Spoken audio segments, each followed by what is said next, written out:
So understanding the behaviour and attitudes of millennials is key to developing marketing strategies that will penetrate that consumer segment. There's a high use of digital technologies within this segment, and the millennial consumer is often heavily engaged in online communities, rating products and services, uploading videos, images, blog content, and they collectively use these activities as a sort of social consciousness, tapping into the collective intelligence of their peers to help them make decisions. They're also more likely to identify with, explore and favour brands who are active on social media networks. Boston Consultancy Group defined millennials as those aged between 16 and 34 in 2012 and produced a paper that drew comparison between millennials and older generations. Their findings were that they were more likely to have an affinity with technology, trust their friends more than corporate mouthpieces, and connect with a greater number of people more frequently in real time than their older counterparts. The study further broke down the millennial market into 6 distinct segments based upon behaviours: the hippennial, the millennial mom, the anti-millennial, the gadget guru, the clean and green millennial, and the old school millennial. While these are useful distinctions, what is less clear is the way different subcultural consumer tribes within this age demographic use social media to express themselves and use their connections and interactions with brands to develop their sense of self. Maffesoli stated that the constitution of tribes arises as the result of a feeling of belonging, as a function of a specific ethic and within a framework of a communications network. Social media provides us with a relatively ubiquitous communications network that allows users to connect with others who identify with the same silos of interest, and in the process create cultural tribes. By analysing millennials within distinct cultural consumer tribes on social media, it is the intention of this study to identify similarities and contrasts between their self-perceptions, behaviours and usage patterns. So this study is really aiming to investigate the relationship between the expression of self-perception, behaviours and usage patterns within distinct music and fashion youth subcultures on social media networks. Specifically, this study will be investigating contemporary heavy metal and hip-hop and pin-up and make-up artistry fashion subcultures. To do so, we'll need to understand subcultural tribes, self-perception, social identity, behaviour and self-presentation. This is a linear path from subcultural community to expression and activity. And Goulding, Shankar and Canniford describe this as learning to engage, learning to imagine and learning to align. This study will then seek to rationalise the millennial consumer segments presented by the Boston Consultancy Group and the observed subcultural behaviours and attitudes presented by these subcultures on social media. So Goulding, Shankar and Canniford's description of learning to be tribal allows this study to break down the literature review into 3 component parts.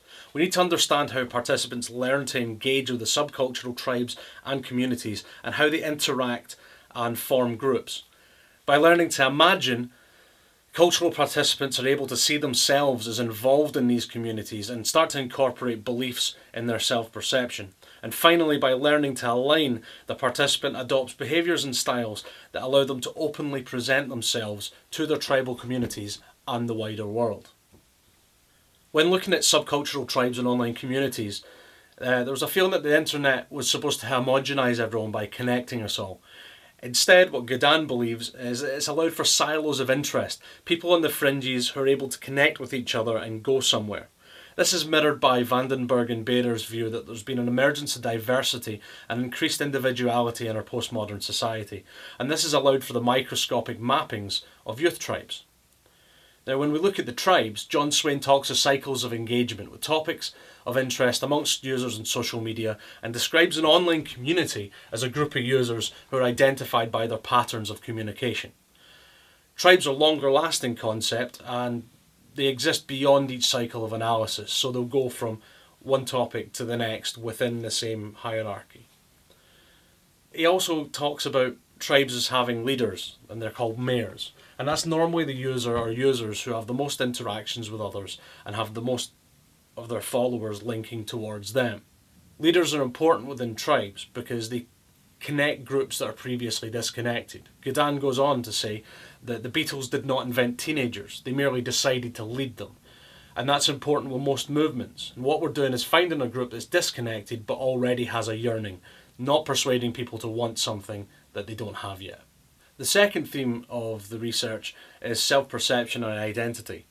Buckingham believes that the construction of identity is an ever-evolving bricolage, involving improvising, experimenting and blending genres, and patching together contrasting, even contradictory elements, creating and modifying meanings to suit context in response to the requirements, affordances and the meanings of a situation. For many young people, digital media is a well-suited tool for this process.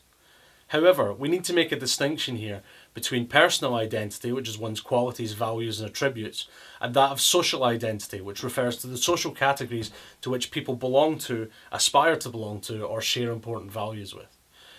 Crozier elaborates on this, citing Larson, suggesting that music provides the security of identification with others, with other like-minded peers.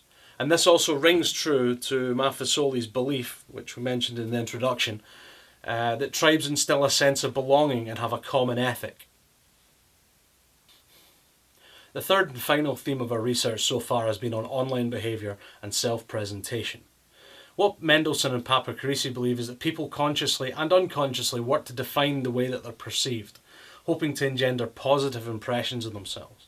This effort basically entails emphasising certain characteristics through the way we dress, our behaviour, our hairstyle, and even our speech.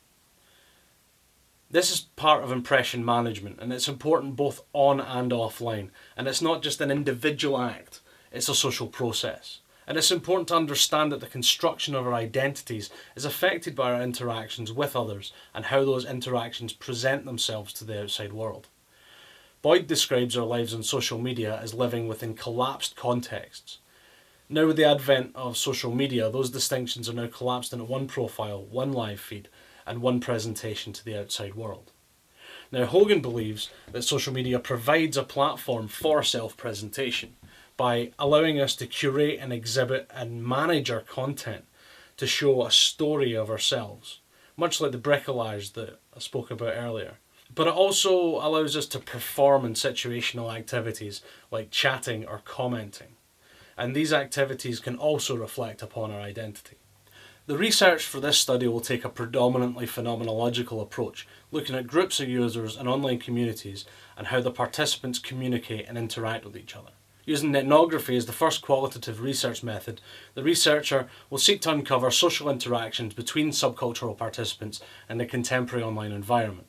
And it will do so by recording and studying the behaviours and attitudes of target youth subcultures presented on social media. The researcher will then be able to identify and record both exhibitions and performances of the subcultural participants. It is the intention of this study to use the OODA loop to analyse behaviour on social media. This means observing and monitoring conversations and interactions about topics of interest. Swain suggests by selecting hashtags and using term searches and refining these as feedback is returned in later phases. Orientation is the collation of observed data and defining the topics of interest and importance of specific online communities within the target audiences. Decisions can then be made on which participants to follow or ignore. From there, we can act on this information and analyse the relevant data gathered after a series of feedback cycles. Interviews will be used to investigate the context of online behaviour and gain a deeper understanding of the participants' self-perceptions and social identity, giving specific attention to the accounts of the cultural participants in relation to their activities.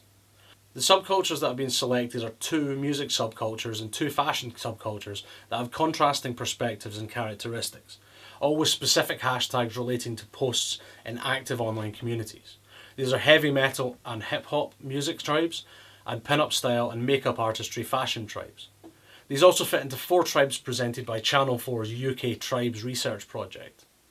3 of the 4 subcultural sets are easily identifiable on the street, so to speak, in the way they dress, in their sense of style and their observed behaviour. Also, using subcultures dominated by either male or female, the research may be able to more easily draw a comparison between the online behaviours by gender. From my initial observations, the leadership of each set may be driven by different motivations, be it thought leadership or commercial purposes. So it'll be interesting to see if these have significant effect on the behaviour of their followers and the interactions with their associated online communities.